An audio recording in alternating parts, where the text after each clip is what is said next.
Market integrity is made up of all three: the regulator, the market participant, and the exchange or the venue. It's an interesting problem in the fact that all of them have their role to play in terms of having that integrity. The regulator needs to understand what they're trying to achieve.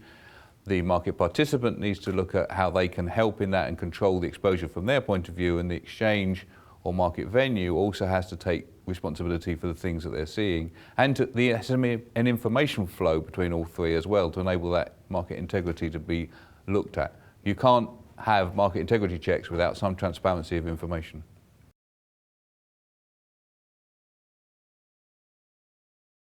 Pre-trade risk checks perform a number of very important roles. The first role is for the broker who has a customer behind them, is to understand that the customer has the capacity to fulfill the trades which they're doing in the broker's name. That's primarily the first thing you do with pre-trade risk checks. The second thing you're looking to do is to actually control that there's no errors in that. So in other words, has there been a fat finger problem? Is the customer trying to do something that you are not allowed to do? So let's assume that you are advising on a mergers and acquisition.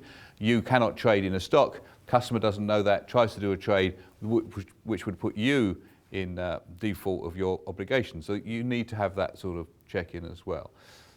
Thirdly, you are looking to control yourself, that you are comfortable, that you can control your total position with the exchange. So if all of one of your clients is suddenly buying 10 million Vodafone, you suddenly end up with a huge position in Vodafone. That's not good for you either. So there is this need to actually have a holistic view of what's going on in both from your prop desk and your customer desk.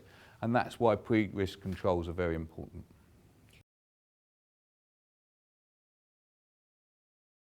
In my view, algos need to be treated as external clients from a pre-risk control point of view. If you take the Knight Securities problem, what happened there was somebody realized the algo was going wrong, but nobody could understand how to turn it off.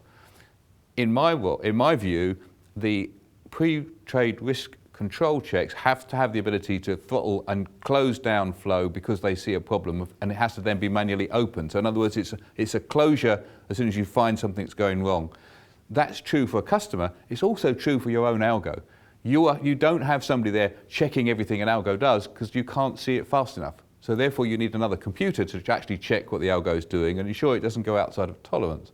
Again, in my view, if you'd had a simple check that said, if I lose more than $5 million in 5 minutes, this algo is not doing what it should do, therefore shut it down, we would have a Knight Securities that's still owned by its shareholders rather than being owned by its competitors, which happened after it lost $440 million in 38 minutes.